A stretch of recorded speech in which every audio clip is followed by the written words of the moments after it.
Minority ministry का budget cut करके, मुस्लिम बच्चों की स्कॉलरशिप बंद करके अब सरकार कह रही है कि हम वक्फ की आमदनी से गरीब मुसलमानों का भला करेंगे। गुजरात की बेटी बिल्किस के बलात्कारियों की रिहाई के बाद उन्हें माला पहनाने वाली लोगों के नेता ये कह रहे हैं कि यह बिल मुस्लिम महिलाओं को उनका हक दिलाएगा। धन्यवाद मोदी जी, क्या बढ़िया सौगातें मोदी दे रहे हैं आप। पहले हमें गुजराते मोदी दिया, आप सौगाते मोदी दे रहे हैं। लेकिन यह सरकार इतना याद रखे कि इसी ठसक के साथ देश की संसद में सीए का कानून भी लाया गया था और कहा गया था बड़े बड़े भाषण देकर के कि पड़ोसी देशों से हिंदू भाइयों को ला करके यहां नागरिकता दी जाएगी। लेकिन मैं आपके संज्ञान में लाता हूं सर कि पिछले इतने दिनों में इनसे नागरिकता लेने के लिए 2000 व्यक्ति भी नहीं आए, जबकि इसके उलट इन्हीं की सरकार में पिछले 10 साल में 15 लाख से ज्यादा भारतीयों ने भारत की नागरिकता छोड़ करके दूसरे देश में जाकर के बस गए। यह हुआ उस कानून का अंजाम। सभापति महोदय, इसी तरह की जिद के साथ किसानों के खिलाफ भी कानून लाए गए थे। जिस तरह आज वक्फ के फायदे गिनाए जा रहे हैं, उसी तरह से किसानों को भी कृषि कानूनों के फायदे गिनाए गए थे। लेकिन अंजाम क्या हुआ? 700 किसानों की शहादत लेने के बाद सरकार को अन्नदाता किसानों के सामने घुटने टेकने पड़े और कृषि कानून वापस लेने पड़े। जिल्ले इलाही, जमहूरियत जो है वो नफरत और ठसक से नहीं चलती है, अकड़ से नहीं चलती है, उसमें सबकी हिस्सेदारी जरूरी है।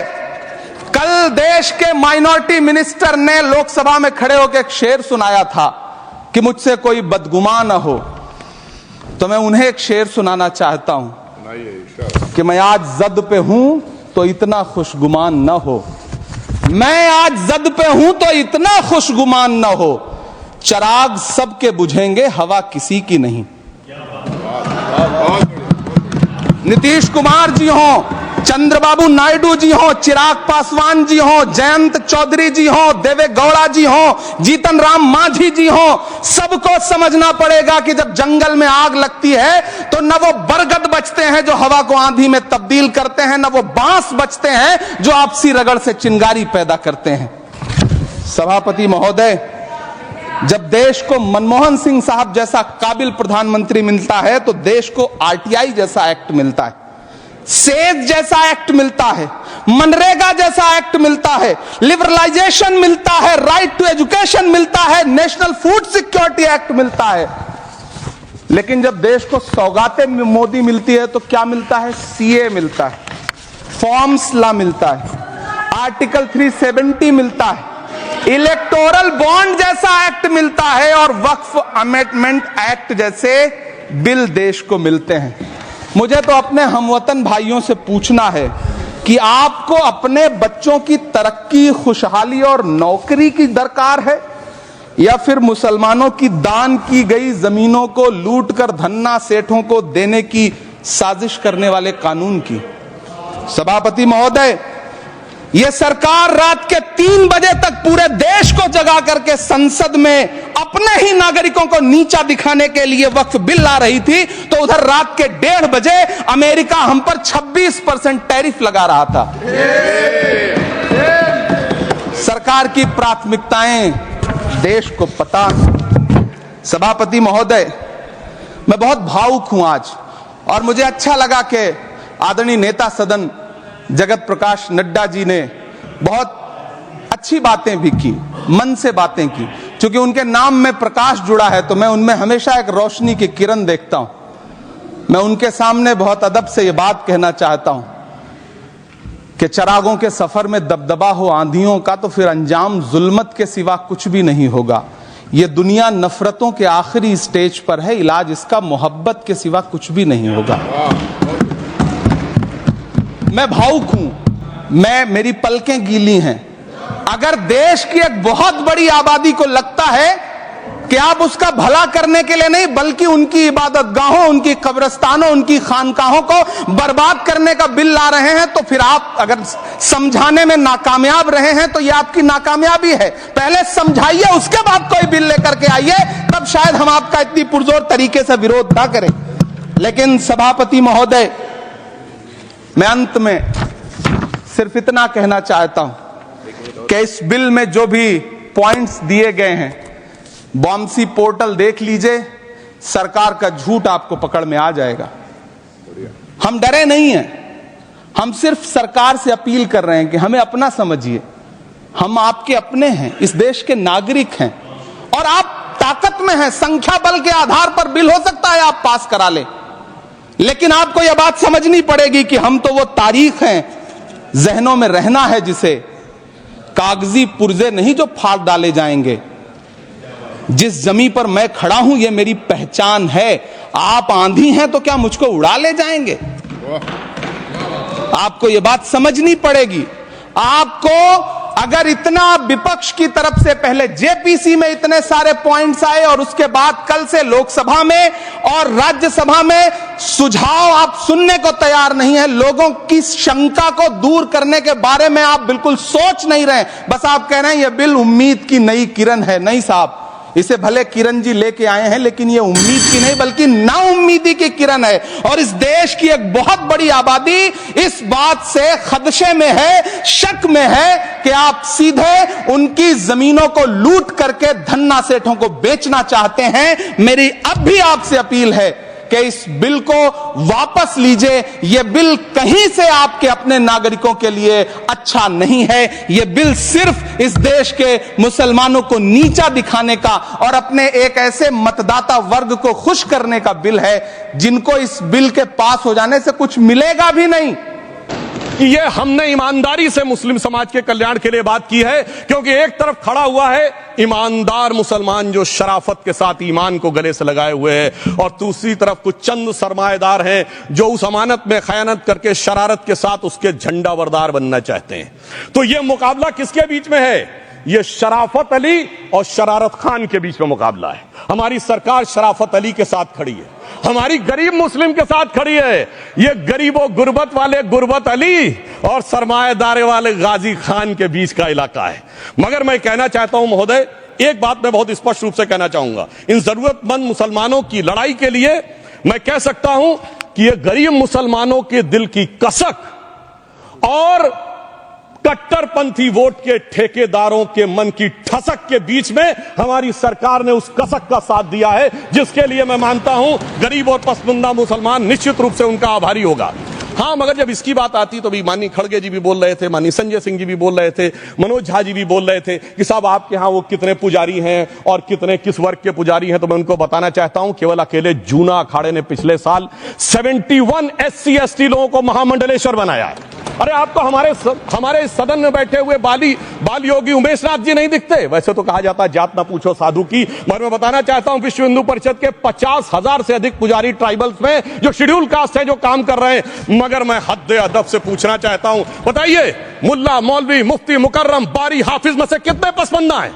उसमें कितने जुलाहा अंसारी गौसी बताइए मिरासी कितने हैं? बाकी छोड़िए, पसंदला बोर्ड में है क्या? अरे वक्फ बोर्ड में है क्या? इसीलिए मैं कहता हूं खुद मियां फजीहत दूसरों को नसीहत। अगर ईमानदारी से बात करनी है तो उस पर आगे। मगर मैं एक बात और कहना चाहूंगा कि हमारी जो सरकार ने नाम दिया है, इसको उम्मीद नाम दिया है, और यह उम्मीद है किसके लिए? उस ईमानदार मुसलमान के लिए और देश के हर खास व आम के लिए यह उम्मीद है। मगर सभापति महोदय, कुछ लोग वो हैं जो उम्मा का ख्वाब पाले हुए थे। उम्मा शायद हमारे बहुत से लोग समझते हो ना समझते हो, पूरी एक एंटायर जो इस्लामिक खलीफत और राज होता है उसको उम्मा कहते हैं। उम्मीद वालों को तो उम्मीद की नई रोशनी दिख रही है, उम्मा वालों की उम्मीद पे पानी फिर रहा है। तो ये उम्मीद और उम्मा के बीच का भी मामला है। परंतु मैं ये भी कहना चाहूंगा सभापति महोदय, इसके बाद सिर्फ ऐसा ही नहीं था, प्रॉपर्टीज के ऊपर तमाम सरकारी प्रॉपर्टीज पे जिसमें बहुत डिटेल में हमारे साथी लोग गए, मैं डिटेल में नहीं जाना चाहता। भोपाल का विषय, हैदराबाद का विषय, मुंबई का है, लखनऊ का है, पटना का है, बहुत प्रकार से है। माननीय लालू प्रसाद यादव जी का विषय जब बताया गया था तो बहुत ज्यादा हमारे मनोज झा जी बोल रहे थे, तो अब मैं उसके डिटेल में नहीं जाना चाहता हूं। सबने वो वीडियो देखा है, बस एक लाइन में उनके लिए कहना चाहूंगा, वो कुछ भी बोल रहे, जिसे कहते हैं बिगड़ी बात बने नहीं, लाख करो किनकोए, रहीमन बिगड़े दूध को मथे न माखन होए। अब जो बोलना था वो बोल चुके, सबके सामने वो आ चुका। अब एक बात और है, दूसरे धर्म स्थलों के बारे में विषय आता है, तो मैं याद दिलाना चाहता हूं केरला के कैथोलिक चर्च ने 31 मार्च 2025 को जो लिखा, सिर्फ उसकी लास्ट की 2 लाइन बोलना चाहता हूं। We request the central government to get the amendment bill passed as early as possible so that the tears of thousands of suffering people in the place like Munambam can be wiped out only by a legal amendment that can provide a permanent solution to their suffering. We urge all the MPs from opposition party to support the bill so that the historic legislation can become unanimous. मगर सभापति महोदय, ये अल्पसंख्यकों की बात करने वाले जब अल्पसंख्यक की बात आती तराजू पे तौलते हैं, किसका वेट ज्यादा है, किसकी धमक ज्यादा है, किसकी खनक ज्यादा है, फिर तय करते हैं कि माइनॉरिटी के साथ आना है, किस माइनॉरिटी के साथ नहीं आना है। और मैं एक और बात कहना चाहता हूं, तमिलनाडु के तिरुचेरी मंदिर की बात आई, यमुनानगर में गुरुद्वारे की बात आई, केरल में क्रिश्चियन कम्युनिटी की जमीन की बात आई। बहुत सारे लोग प्लेसेस ऑफ वर्शिप के एक्ट की बात करते हैं, तो as per places of worship act Tamil Nadu का मंदिर का तो स्टेटस नहीं चेंज हो सकता भाई। 15 अगस्त 47 के बाद किसी प्लेस ऑफ वर्शिप का स्टेटस नहीं चेंज हो सकता, तो वक्फ बोर्ड को क्लेम फॉरफिट कर देना चाहिए, because it is in contrast to the places of worship act.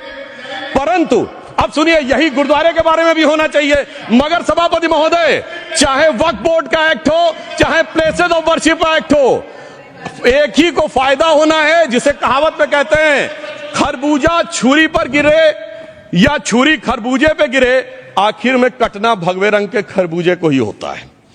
अब मैं यह भी बताना चाहता हूं कि इन संपत्तियों के द्वारा जो कुछ हुआ, उन्होंने इतनी चीजों को लिया है, इतनी चीजों को लिया है। एक पुराना उर्दू का शेर है कि मिटे नामियों के निशान कैसे कैसे, और ये जमीन खा गई आसमां कैसे कैसे।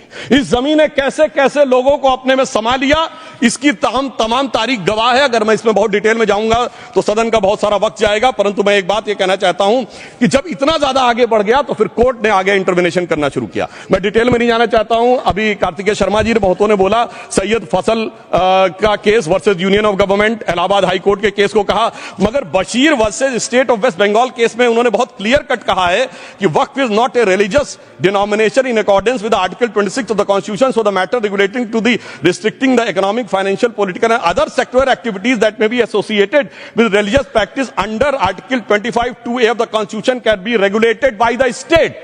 तो मुझे लगता है अब इसके बाद कोई किंतु परंतु का स्कोप नहीं रह जाना चाहिए।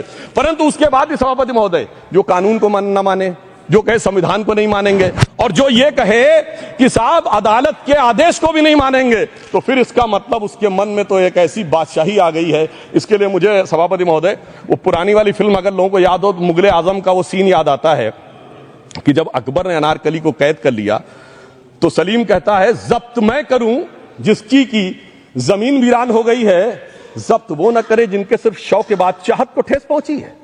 ये जिल्ले इलाही की बादशाही नहीं बल्कि खुदाई है। मैं कहना चाहता हूं, जो संविधान को न माने, कानून का न माने, इसका मतलब वो अपनी खुदाई में जी रहा है। तो ये वो लोग हैं। और वैसे मैं सभापति महोदय, खुदाई से आजकल बहुत से लोगों को डर लगता है, क्योंकि जहां जहां खुदा है वहां वहां भगवान है, जहां जहां खुदा है वहां वहां भगवान है। बाकी आप सब बहुत बुद्धिमान हैं।